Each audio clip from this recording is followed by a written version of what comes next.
Can you name this country? It is the 5th largest democracy in the world. It has nuclear weapons and is home to millions of religious extremists. It is both a leading fighter against and a major supporter of terrorism. The answer, of course, is Pakistan. Its unique makeup poses a question that should preoccupy everyone. Can two diametrically opposed forms of society, a free one and one based on religious Sharia Islamic law, exist in one nation? A very disturbing true story gives us a possible answer. On January 4, 2011, Salman Taseer, the former governor of Punjab, the nation's most populous province, had lunch with a friend in Kosar Market, an upscale international series of stores and restaurants. I lived only a few blocks away at the time. Throughout his career, Taseer was outspoken in his belief that freedom, democracy, and pluralism were inseparable, and that all religious minorities should be protected. Such ideas, however, are anathema to extremists. As a consequence, over the years, Taseer had received numerous personal death threats. I knew him, I interviewed him, I spent time with him. He showed extraordinary courage by refusing to be silenced.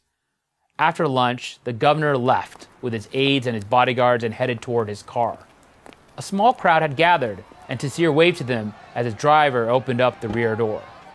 Without warning, a member of Taseer's own security detail stepped forward and opened fire with a machine gun, not more than 10 feet away. Salman Taseer was struck with 26 rounds, and he died where he fell. This is how extremists deal with those whom they consider to be a threat. They kill them. But our story doesn't end there. When the assassin Mumtaz Qadri entered the criminal courtroom in Islamabad, he was met by cheering crowds who showered him with flowers. The cheering crowds believed that Taseer had deserved to die. To many Pakistanis, he had insulted Islam by advocating democracy and freedom for all Pakistanis, irrespective of their religious views, and by speaking out for the rights of women. In the following weeks, Pakistan's Islamic parties led marches and demonstrations of upward of 40,000 people honoring Mumtaz Qadri, the assassin, and celebrating Taseer's death. What was even more disconcerting was that Pakistan's moderate political leaders remained silent. They issued statements acknowledging Taseer's assassination, but not one stood up and decried the murder of this brave and honorable man. The trial was held and Qadri was found guilty of murder. But it gets worse. After the verdict, there was an enormous uproar against the judge, who received so many death threats that the poor man had to go into hiding. Meanwhile, behind the scenes, pressure from extremist groups eventually forced the government to suspend the case indefinitely. In essence, the judge's decision was undone. And at Taseer's funeral, which I attended, organizers were unable to find a single religious leader to preside over the event. The extremists had sent a clear message.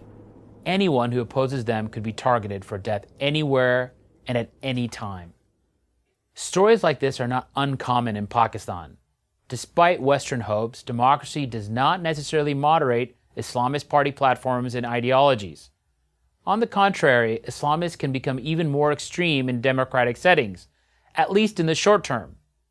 Here's why. Islamist parties are not monolithic. They are diverse and must compete hardest against one another for political power. To increase their appeal to the electorate, each party claims to most authentically represent their religion. This can lead to murder, as the case of Salman Taseer demonstrates. Ironically, however, this competition among the Islamists is a sort of a blessing. It prevents a unified Islamist front that would make theocracy possible. Democracy survives in Pakistan, in other words, because the Islamists split the vote. This split buys the forces of democracy some time. But in order for democracy in Pakistan to prevail, the moderates, and that still means the overwhelming majority of Pakistanis, must show the kind of courage that Salman Taseer did. They must stand up to the Islamists and hold the country together until the flames of religious extremism die out. Right now, the numbers still strongly favor those Pakistanis who believe in Western ideas of pluralism. Hopefully, those numbers will grow as the inevitable moral and economic failure of extremism becomes clear. Very hopefully. Because if the extremists prevail, the world's fifth largest democracy will become the world's largest terror state. I'm Haroon Ullah, adjunct professor at the Georgetown University School of Foreign Service for Prager University. Join Prager University. Click here to subscribe to our YouTube channel. Click here to sign up for free at prageru.com for quizzes, contests, and prizes.